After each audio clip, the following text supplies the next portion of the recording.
예수님께서는 무엇을 먹을까, 무엇을 입을까 염려하지 말라고 말씀하셨습니다. 하지만 솔직히 말해서 그런 삶이 정말 가능한 걸까요? 우리가 살아가는 현실에서 염려 없이 살아간다는 것은 거의 불가능해 보이기도 합니다. 생계에 대한 걱정 없이 산다는 것이 그저 마음만 먹는다고 될 일은 아니니까요. 신앙 안에서 살아가려는 사람일수록 염려가 생길 때 스스로를 자책하게 됩니다. 내 믿음이 부족한 건 아닐까? 이렇게 불안해하는 내가 잘못된 건 아닐까? 하는 생각이 들면서 불필요한 죄책감에 시달리는 경우도 많죠. 그 이유 중 하나는 아마도 예수님의 그 말씀, 아무것도 염려하지 말라는 구절 때문일 것입니다. 우리는 자주 성경에서 비결을 찾으려 합니다. 어떻게 하면 염려하지 않고 살 수 있을까? 그 해답이 먼저 그의 나라와 그의 의를 구하라는 말씀 속에 있다고 여기고 마치 공식처럼 받아들이려는 경향이 있습니다. 그렇게만 하면 하나님이 모든 것을 책임져 주실 거라는 기대를 갖게 되는 것이죠.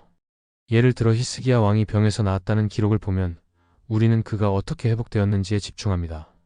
마찬가지로 여리고 성이 무너진 이야기를 읽을 때도 어떻게 무너졌는가에 주목하죠. 그래서 여리고 성을 하루에 한 바퀴씩, 마지막 날엔 7바퀴 돌았다는 것을 어떤 전략처럼 여기기도 합니다. 하지만 성경은 그렇게 단순한 노하우를 전달하려는 책이 아닙니다.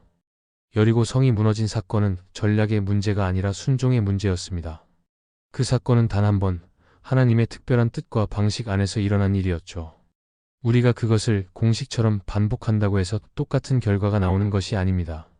이런 식의 공식화는 때로 위험할 수도 있습니다. 예를 들어 한 여인이 있었습니다.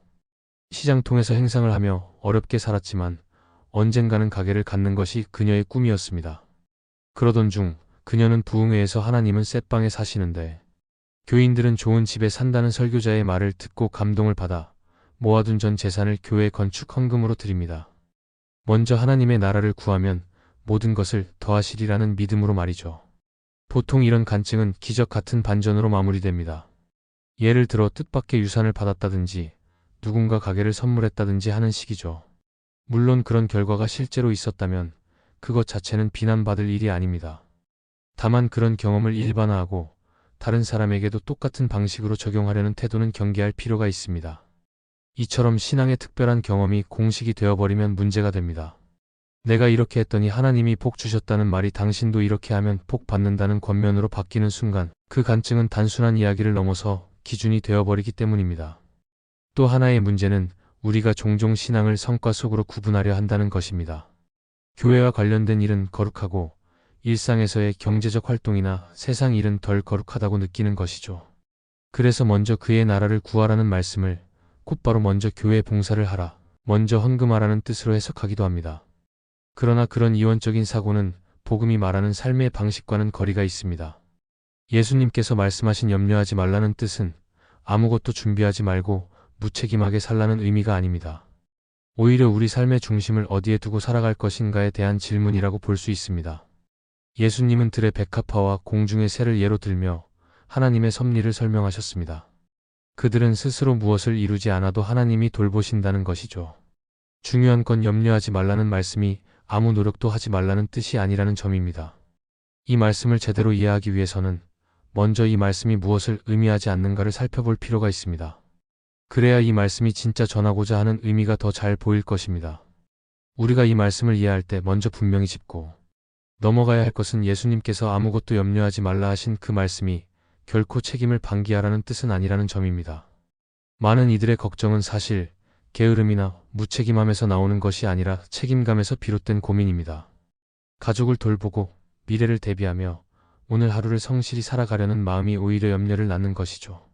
그런 염려에 대해 예수님께서 하신 말씀은 그 책임에서 도망치라는 명령이 아니라 그 책임 속에서도 하나님의 주권을 기억하라는 위로의 말씀이 아닐까 싶습니다.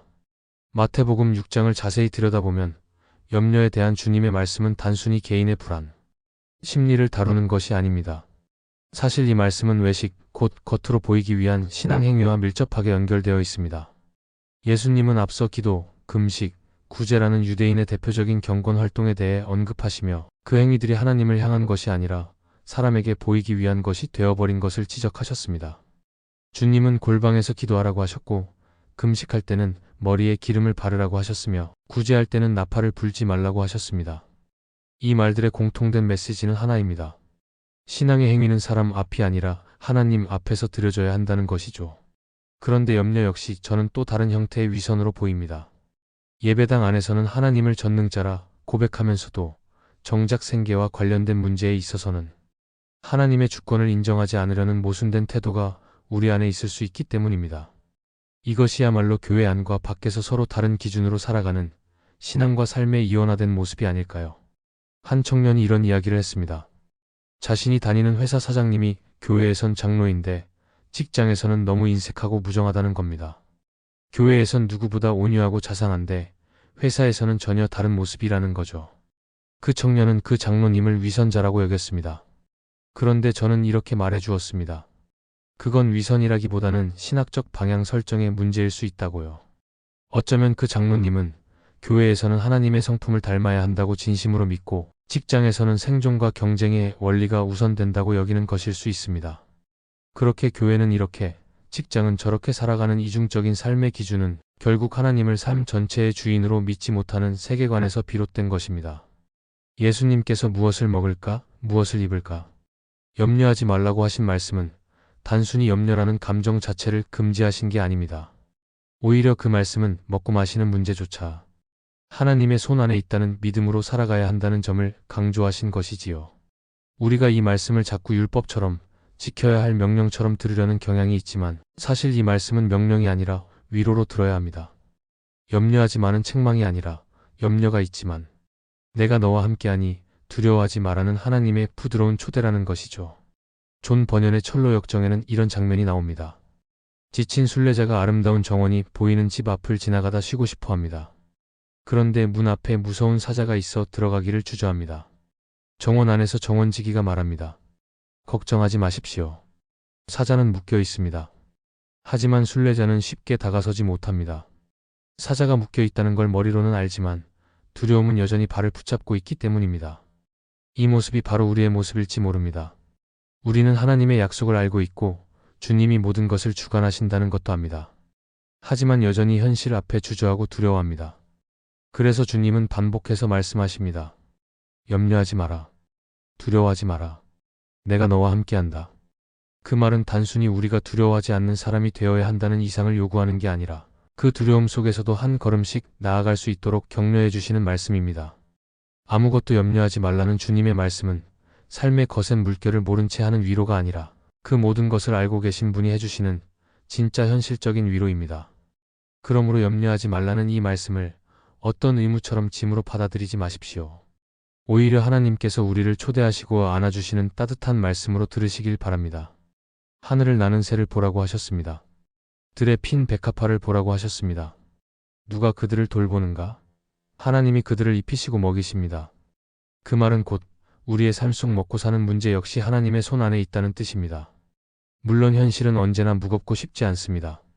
생계는 늘 우리의 어깨를 짓누르고 마음을 답답하게 합니다. 그러나 주님은 그 무게를 잘 아시면서도 여전히 말씀하십니다. 염려하지 말라. 가족이 아프면 어떻게 염려하지 않을 수 있겠습니까? 사랑하는 자녀가 삶의 방향을 잃고 방황하고 있다면 어찌 걱정하지 않을 수 있겠습니까?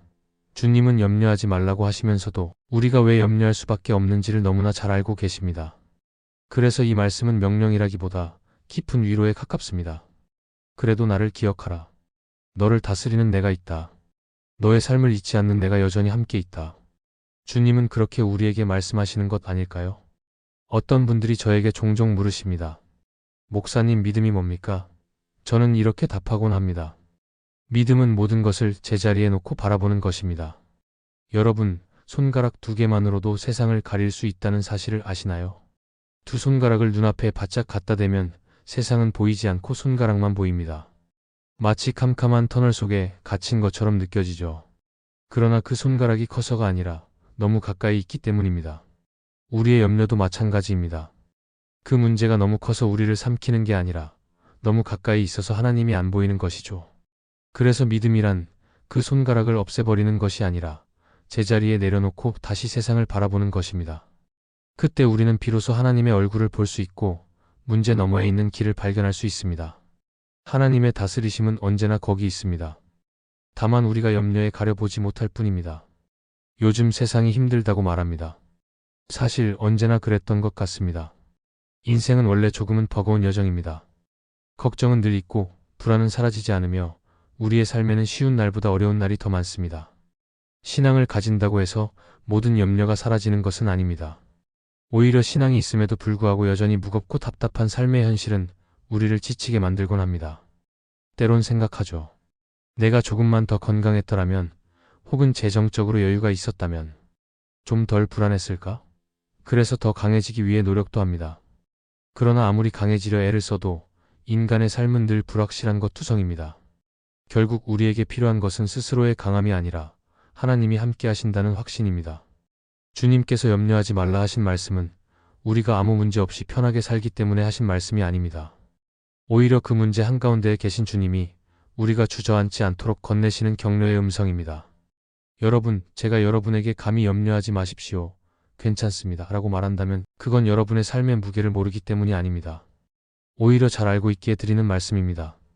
정말로 괜찮다고 말씀드릴 수 있는 이유는 그 무게 아래에서도 하나님이 함께 하시기 때문입니다.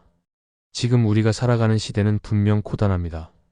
경제적으로, 정서적으로, 사회적으로 쉼없이 우리를 짓누르는 일들로 가득합니다. 하지만 바로 그 자리에서 하나님은 결코 우리를 떠나지 않으신다는 사실을 잊지 마시기 바랍니다. 염려는 여전히 있을 수 있습니다. 삶의 무게는 줄어들지 않을 수도 있습니다. 하지만 하나님은 여전히 나의 하나님이시고 여전히 나를 지켜보고 계신다는 이 진리가 우리의 마음에 있으면 우리는 다시 일어설 수 있습니다. 다시 시작할 수 있습니다. 그리고 다시 걸어갈 수 있습니다. 먼저 그의 나라와 그의 의를 구하라. 이 말은 단지 교회에서의 열심을 말하는 것이 아닙니다. 하나님을 하나님으로 인정하며 사는 삶을 말합니다. 염려 많은 이 세상에서 하나님을 바라보며 오늘도 버겁지만 믿음으로 살아내는 여러분이 되시길 진심으로 바랍니다.